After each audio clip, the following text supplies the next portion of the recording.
जम्मू कश्मीर के ताज़ा अनुभव के बाद अब कांग्रेस और विपक्षी इंडिया ब्लॉक के लिए झारखंड और महाराष्ट्र के चुनाव रियल टेस्ट की तरह हो जाएंगे। झारखंड और महाराष्ट्र के चुनाव इंडिया ब्लॉक का रियल टेस्ट कहे जा रहे हैं, तो इसके पीछे भी कई वजहें हैं।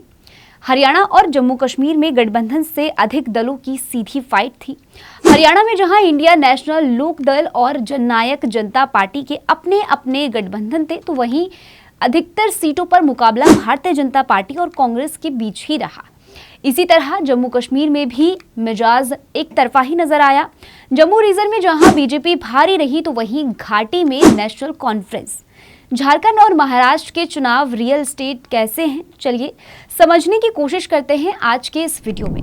नमस्कार, आप वीएप समाचार देख रहे हैं। मेरा नाम तान्या अधिकारी है।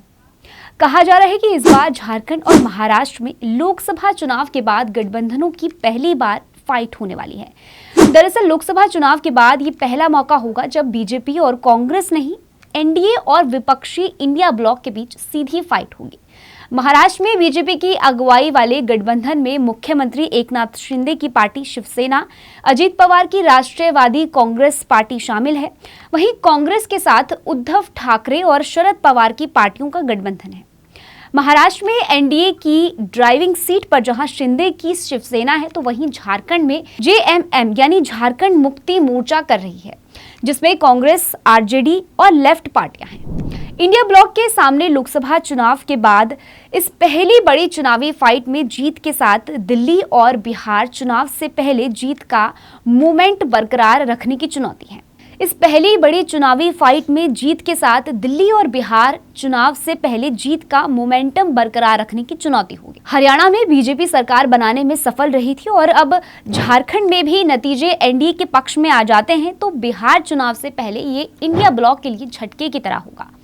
बिहार और हिंदी पट्टी के दूसरे राज्यों में भी विपक्षी गठबंधन के नेताओं और कार्यकर्ताओं के मनोबल पर इसका विपरीत असर पड़ सकता है। वहीं महाराष्ट्र लोकसभा सीटों के लिहाज से यूपी के बाद दूसरा सबसे बड़ा राज्य है। ऐसे में सूबे के नतीजे भी नेशनल पॉलिटिक्स के लिहाज से अहम माने जा रहे हैं। 2024 के लोकसभा चुनाव की बात करें तो झारखंड और महाराष्ट्र दोनों ही राज्यों में इंडिया ब्लॉक की परफॉर्मेंस अच्छी रही थी। झारखंड की 14 लोकसभा सीटों में से 5 सीटों पर इंडिया ब्लॉक के उम्मीदवार जीते थे, तो वहीं महाराष्ट्र में लोकसभा की 48 सीटों में से 29 सीटों पर इंडिया ब्लॉक के उम्मीदवार जीते थे, जबकि एक सीट पर निर्दलीय को जीत मिली थी। ऐसे में इंडिया ब्लॉक को इन दोनों राज्यों के चुनाव में यह साबित करना होगा कि लोकसभा चुनाव में गठबंधन का प्रदर्शन तुक्का नहीं था। बहरहाल महाराष्ट्र और झारखंड विधानसभा चुनावों की तारीखों का ऐलान हो चुका है।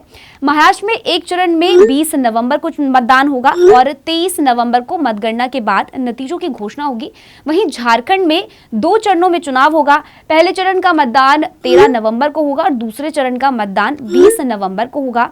झारखंड विधानसभा के चुनाव के नतीजों की घोषणा महाराष्ट्र चुनाव के नतीजों के साथ ही 23 नवंबर को होगी। फिलहाल इस स्टोरी में इतना ही। इस पूरी खबर पर आपकी क्या राय है, आप क्या सोचते हैं, हमें कमेंट सेक्शन में जरूर बताइएगा। फिलहाल इस स्टोरी में इतना ही। आप देखते रहिए वीएप समाचार।